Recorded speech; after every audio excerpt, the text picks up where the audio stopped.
Let's bring in retired Lieutenant General Mark Hertling now. General, the president heading to Fort Bragg today for this Army celebration as he is deploying hundreds of Marines and thousands of National Guard troops to California. What do you make of the optics?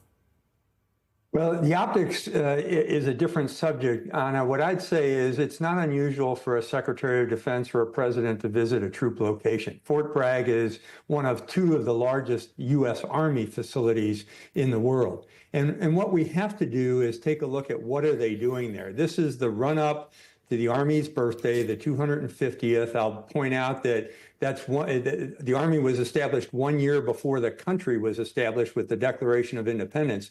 So it is a big deal, and there's a lot of things going on at Fort Bragg. Fort Bragg is also the home of the 82nd Airborne Forces Command. There's quite a few special operations commands at that base. It's the 82nd Airborne is there, as well as the 18th Airborne Corps. So it is a large post with a lot of family members, and they're celebrating all this week. What I'm concerned about is what will be the messaging that the president gives at that post. If it's just a grip and grin with the soldiers and the family members, that's great. That's normal and typical. What I'm concerned about is, will there be any indications, given that the 18th Airborne Corps is the Rapid Reaction Corps for the United States Army, that they might be going somewhere else, especially inside of the country, to contribute to the kind of things like the Marines were just called up to do. That's not a typical 18th Airborne Corps mission, but they can do it. And they have different units that are scheduled to be out of Fort Bragg within 1 day, within 2 days, and within 3 days as a roll-up. So they can quickly deploy, and they're trained to do those kind of things. So that's what I'm watching for, is what kind of messaging is the president going to give, along with Secretary of Defense Hegseth, as well as Secretary of the Army Driscoll, who's also going to be there.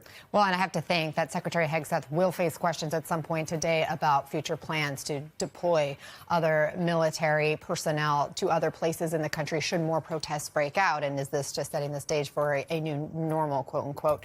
I know you've been watching what's happening in Los Angeles. What are your biggest concerns there right now?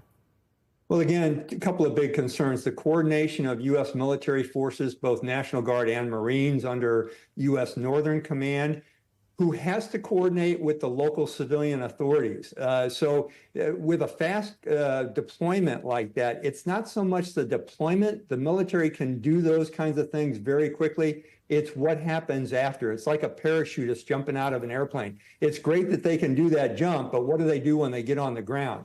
That's the critical part right now. And when you're talking about support for civilian authorities, which is the mission that the National Guard gives, that means they guard things. They support other governmental agencies so that they can execute their duties, not the military. So the National Guard should be taking over things like building fences or putting up barricades or guarding key facilities. I'm not sure what the Marines are involved in here, because that's a combat force.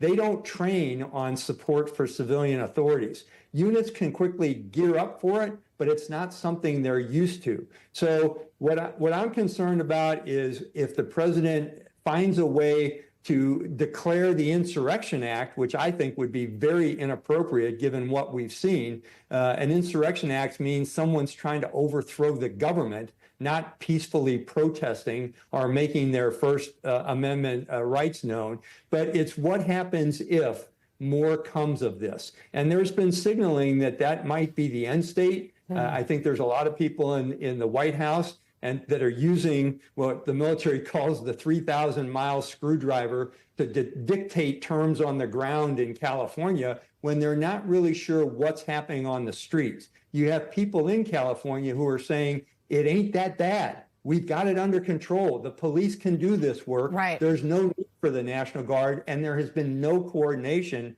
not just with the National Guard, but indicators from the mayor of Los Angeles and the governor of California that they haven't even coordinated what kind of immigrant detainment they're trying to do. They haven't even coordinated that with the local police.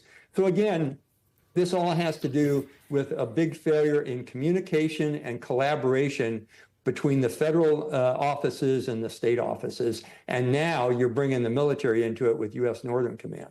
Well, Lieutenant General Mark Hertling, you're always such a deep well of information. Thank you very much for providing that perspective and context for all of us.